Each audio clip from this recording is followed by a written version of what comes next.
और खेरवाड़ा विधानसभा क्षेत्र से यहाँ के प्रत्याशी विनोद जी को मेरी ओर से अग्रिम शुभकामनाएं। और आप सब मिलके इस विधानसभा सीट पे अभी ये माल्यार्पण कार्यक्रम हो रहा था। इस कार्यक्रम में मेरा मन कर रहा था कि अभी ये माला पहनने और पहनाने का समय नहीं है, अभी यहाँ रगड़ा निकालने का समय है। अभी माला पहनने और पहनाने का समय नहीं है, अभी ये रगड़ा निकालने का समय है। ये लोकतांत्रिक देश है और इस लोकतांत्रिक देश में हर 5 साल के अंदर जनता को अपना अधिकार, अपना जो हक है मत, वो ये लोकतंत्र की एक चाबी है, उस चाबी को लगाने का समय है। और मुझे उम्मीद है खेरवाड़ा ही नहीं, पूरे आदिवासी क्षेत्र की जो जितनी भी विधानसभा सीटें हैं, इन सारी सीटों पे इस क्षेत्र का जो वोटर है, ये जो वोटर इस बार ये लोकतंत्र की जो कुंजी मानी जाती है, जिसे हम मत कहते हैं, वोट कहते हैं, और ये लोकतंत्र की चाबी इस बार ऐसी लगानी है कि कमल कांग्रेस के ताले हमेशा के लिए बंद हो जाए। साथियों, आप सब आए हो, आपके मन में ये जो भारत आदिवासी पार्टी है, उस पार्टी को लेके, इस विचारधारा को लेके एक पॉजिटिव भावना है और इसके अलावा अनेक सवाल हैं।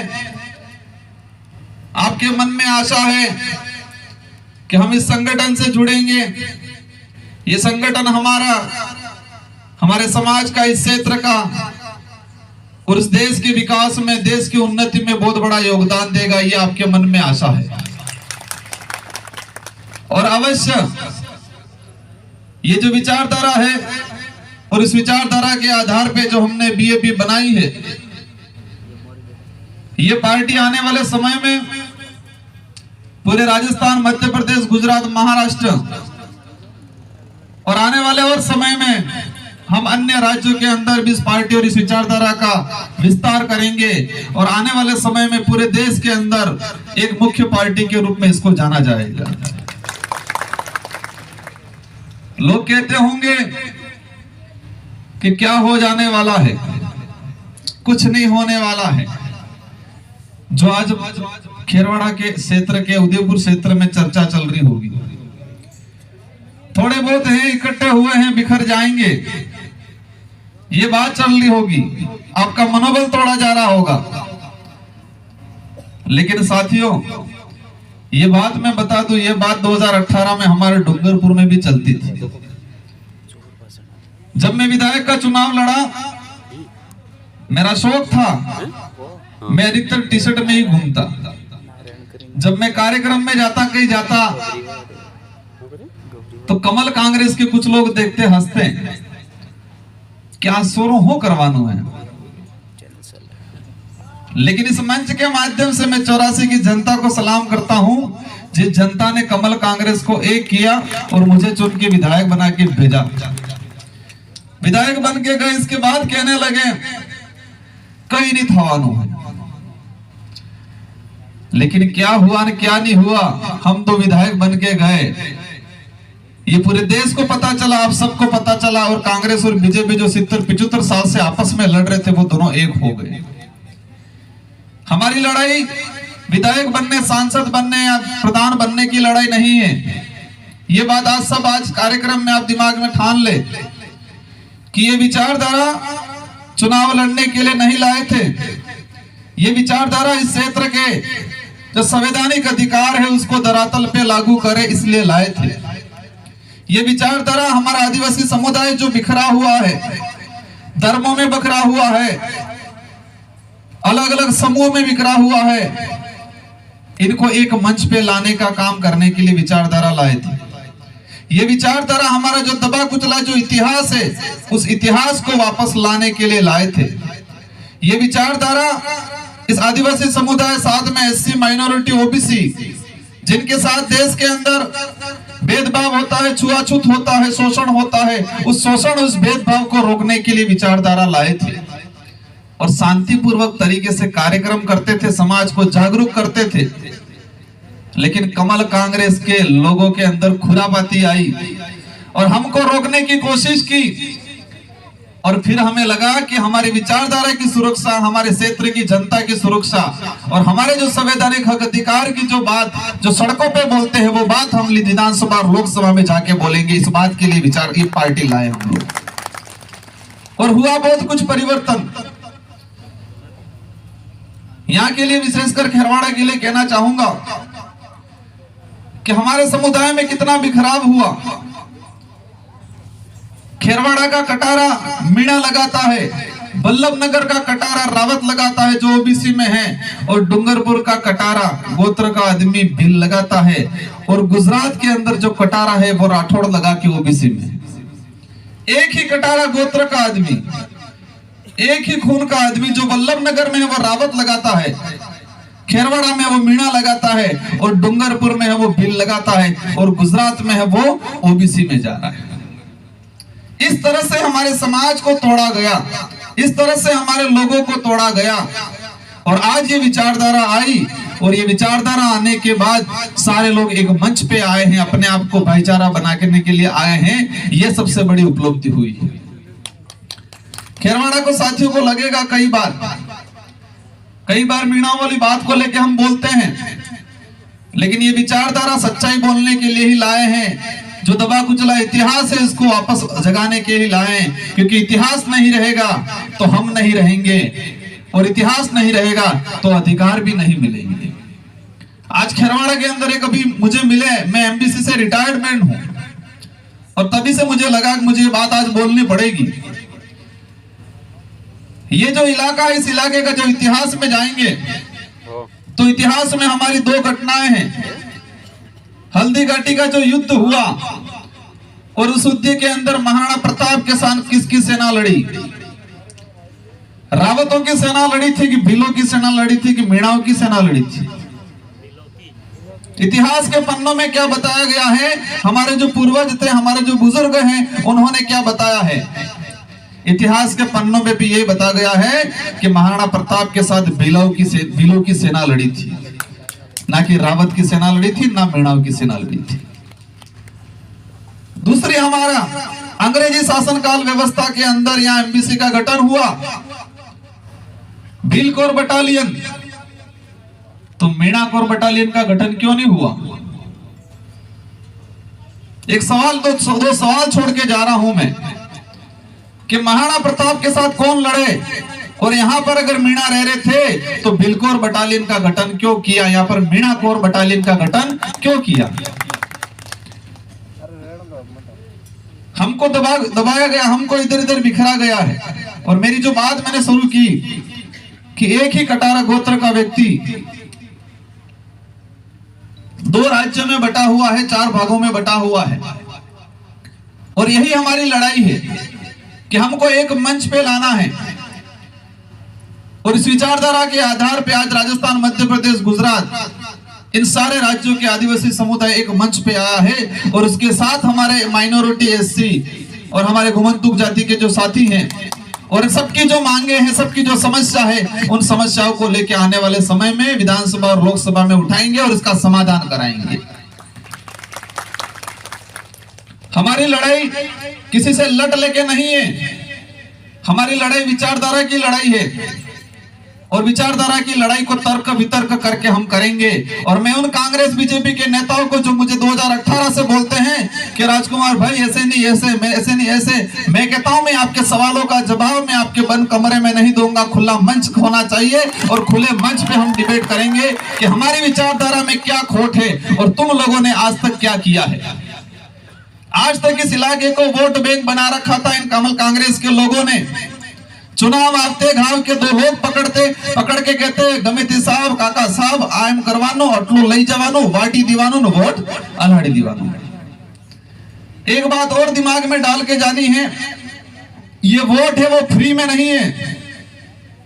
हमारे लोगों के अंदर यही आज तक मानसिकता बेटी कि वोट आप जो है तो आलो पड़े पास हो। ये दान में देने का नहीं है, मतदान मतलब मत को दान करने का नहीं है, ये हमारा अधिकार है, हमारा हक है।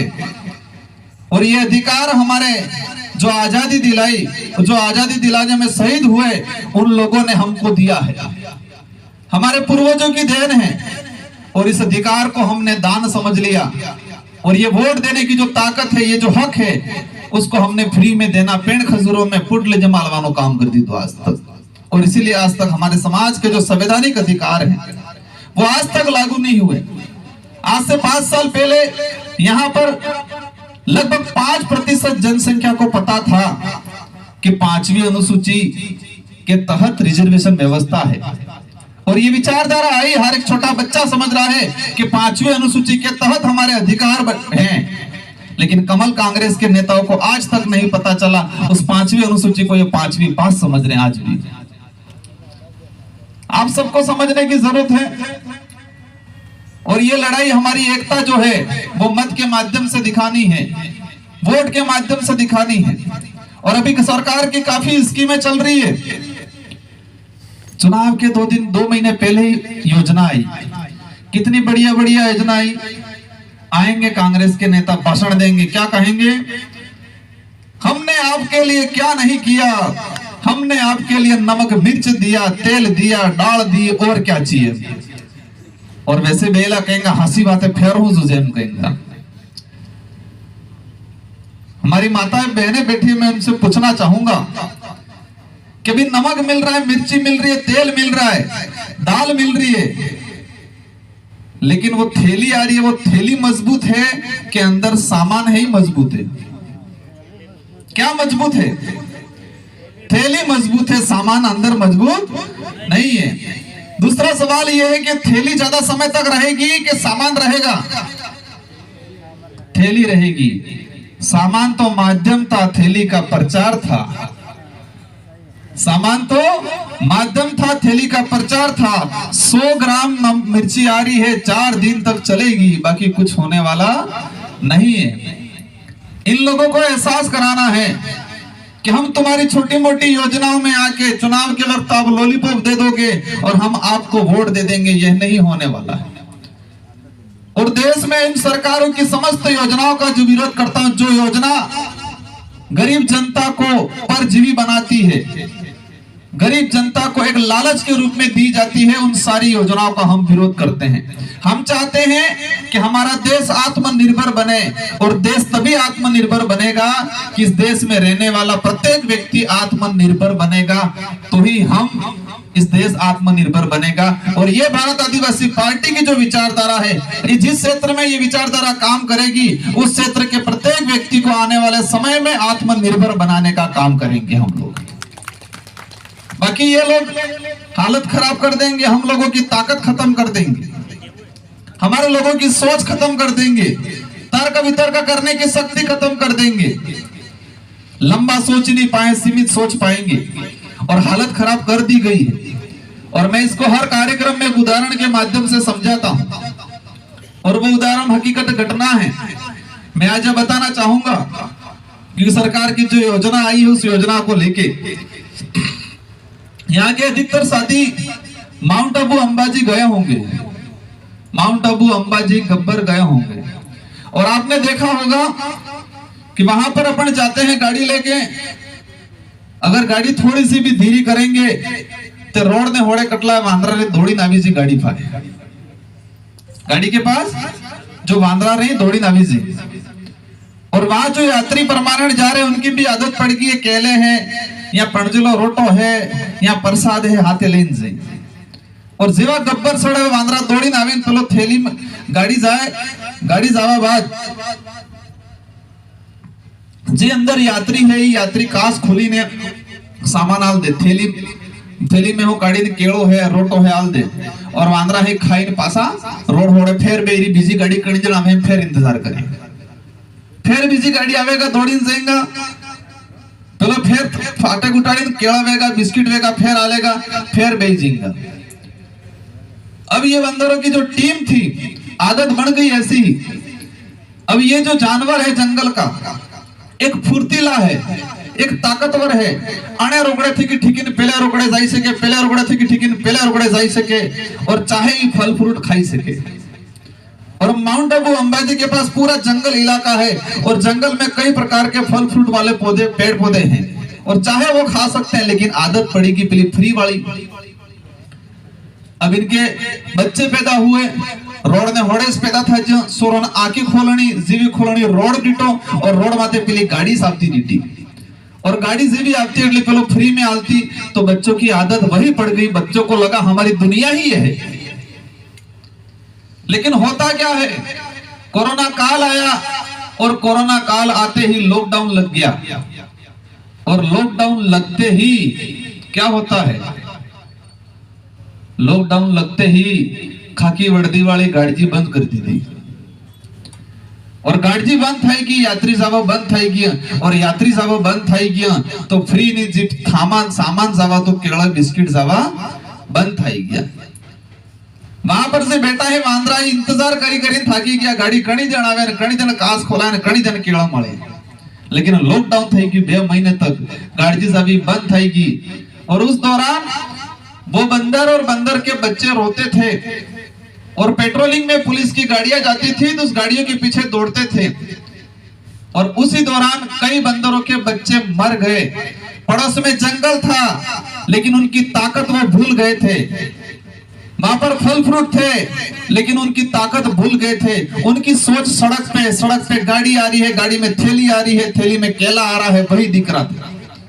पास में जंगल है, वहां पेड़ पौधे हैं, वहां पर फल फ्रूट हैं, वहां इनका माइंड ही नहीं गया। उनकी जो ताकत थी भूल गए और इधर ही गए और मर गए। यही कंडीशन कांग्रेस बीजेपी हमारे समाज के लोगों का कर रही है। ये फ्री का सामान दे दे के जन बंदरों जैसी कंडीशन कांग्रेस और बीजेपी वाले कर रहे हैं। इसलिए इस बार उनको एहसास कराना है कि हम इन थैलियों में बिकने वाले नहीं हैं, हम टिकने वाले हैं। और 84 की जनता ने 2018 के अंदर लोकतंत्र पहली बार स्थापित किया। सच्चा लोकतंत्र क्या होता है, वोट का महत्व क्या होता है, ये एहसास 84 की जनता और सागवाड़ा की जनता ने 2018 में एहसास कराया था और इस बार आपको खेरवाड़ा की जनता को एहसास कराना है। नेताओं को घर में बैठे मस्त हैं, फलाना गांव में फलाना भाई पूछी किन्नो है, बढ़िया है, तमें व्यवस्था तैयार रखो। चुनाव तो के 10 दाड़े पहले मौड़े जाता रहे, पेलो जातो रहे, पैसा जाता रहे। यही राजनीतिक हुई है। लेकिन उनको एहसास करा बिकने वाले नहीं, इस बार टिकने वाले लोग हैं और ऐसा टिकेंगे। भाई मेरे को पर्ची पकड़ा रहे, पर्ची ये पकड़ा रहे, मुझे बोलना क्या है। ये जो विचारधारा है, इस विचारधारा के माध्यम से आने वाले समय में और देश के जो हालात बने हुए हैं, वो हालात देश के लिए, हमारे लिए, कई लोगों को लगता होगा कि ये भारत आदिवासी पार्टी आदिवासियों की पार्टी है, आदिवासियों के लिए काम कर रही है। इस धरती पे, इस भारत देश में अगर आदिवासी सुरक्षित नहीं है तो अन्य एक भी समाज सुरक्षित नहीं है। यही प्रकृति का प्रेमी है, ये प्रकृति को चाहने वाला है और प्रकृति ने रही, जल जंगल जमीन नहीं रहा तो इस मानव मात्र की खत्म हो जाएगा। ये एक मात्र कौम ऐसी है जो मानवता रखती है और आज तक के इतिहास में देखा जाए कि आदिवासी समाज ने किसी का शोषण नहीं किया हो, आदिवासी समाज ने किसी के साथ अत्याचार किया हो, भेदभाव किया हो, इतिहास के किसी भी पन्ने में ये चीज नहीं मिलेगा। इसलिए अभी भी हमको शांतिपूर्वक तरीके से, मैं सोशल मीडिया के ग्रुपों में देखता हूं, यहाँ पर अनाप शनाप लिखते रहते, इन चीजों से बचना है। हमारी वैचारिक लड़ाई है, हम नॉलेजेबल लोग हैं और विचारधारा में सच्चाई है। हम तर्कशील करेंगे, तरीके से तर्क करेंगे, हम किसी से बहसबाजी नहीं करेंगे। कांग्रेस वालों को भी व्यवस्थित तरीके से हरा सकते हैं, बीजेपी वालों को भी हरा सकते हैं और हमारे बीटीपी के जो भाई हैं उधर गए हैं, उनको भी हम तार्किक रूप से तरीके से उनको समझा सकते हैं। और आज भी मैं इस मंच के माध्यम से कहना चाहूंगा उनको, विचारधारा महत्वपूर्ण है, पार्टी महत्वपूर्ण नहीं है। विचारधारा के साथ आओ, मिल के लड़ो, अभी भी वक्त है। सब साथ में होके एकजुट होके लड़ो। हमारी लड़ाई आपस में लड़ने के लिए, विचारधारा आपस में लड़ने के लिए नहीं है। और ये विचारधारा सिर्फ नेता बनाने के लिए नहीं लाए हैं, ये विचारधारा इस समाज के उद्धार के लिए लाए हैं। आम जनता देख रही है कौन गलत है कौन सही है। आज बीटीपी को लाए थे गुजरात से, लेकिन कई अनेक कारण हुए, उन कारणों को समझाने जाऊंगा, 1 घंटा लगेगा। आने वाले समय में जरूरत पड़े तो उन कारणों को भी मैं खुले मंच पे व्यवस्थित तरीके से समझाऊंगा। आज हम सब 2 विधायक बने, 5 प्रधान बने, 17-18 जिला परिषद सदस्य बने, सरपंच बने, 100 से 150 पंचायत समिति सदस्य बने, सारे के सारे इधर हैं क्योंकि ये विचारधारा थी और इस विचारधारा के साथ रहना है। आप सबको एक मुस्त होके, एकजुट होके, शांतिपूर्वक तरीके से विनोद जी को भारी मतों से जिताना है। और आने वाले समय में हम सब राजस्थान की सरकार, मीडिया में यह होना चाहिए कि राजस्थान की सरकार आदिवासी क्षेत्र की जनता तय करेगी कि किसकी सरकार बनेगी। ये एहसास कराना है इस बार। मैंने कई पार्टियों वालों को भी कहा है, हमारी लड़ाई वोटों की लड़ाई नहीं है, राजनीतिक लड़ाई हमारे अस्तित्व की लड़ाई है, हमारे अधिकार की लड़ाई है, हमारे स्वाभिमान की लड़ाई है। और ये विचारधारा, ये पार्टी हमारा जो स्वाभिमान है उस स्वाभिमान के साथ जीने का अधिकार देती है। जो जो भाई इधर जा रहे हैं, बीटीपी को पानी लाए थे, वो इसलिए लाए थे, हमारे पास ऑप्शन नहीं था, लेकिन ऊपर वाले हाईकमान को लगने लग गया कि नहीं हम ही सब कुछ है, और इसीलिए आज बीएपी लाना पड़ा, हमारा गर्व लाना पड़ा, और इसके साथ सबको जुड़ के रहना है। कोई भी भाई नाराज होकर इधर इधर है, मैं नाम नहीं लेना चाहूंगा, अभी भी आ जाए, मंच पे आए, साथ में मिलके हम जो चाह रहे हैं उनके साथ हो जाए, और आने वाले समय में उनको भी कहीं न कहीं मौका जरूर मिल जाएगा। इन्हीं शब्दों के साथ आप सबको धन्यवाद, और मुझे उम्मीद है कि आप सब रात दिन मेहनत करके खेरवाड़ा की सीट निकाल के दोगे, और साथ ही पड़ोस में जो विधानसभा सीट है उनको भी आप जिता के भेजोगे। इन्हीं शब्दों के साथ दोबारा इस विधानसभा चुनाव में दोबारा किसी मंच पे इस खेरवाड़ा विधानसभा में मिलेंगे। इन्हीं शब्दों के साथ आप सबको धन्यवाद। जोहार, जय आदिवासी, जय बिलबुर्देश।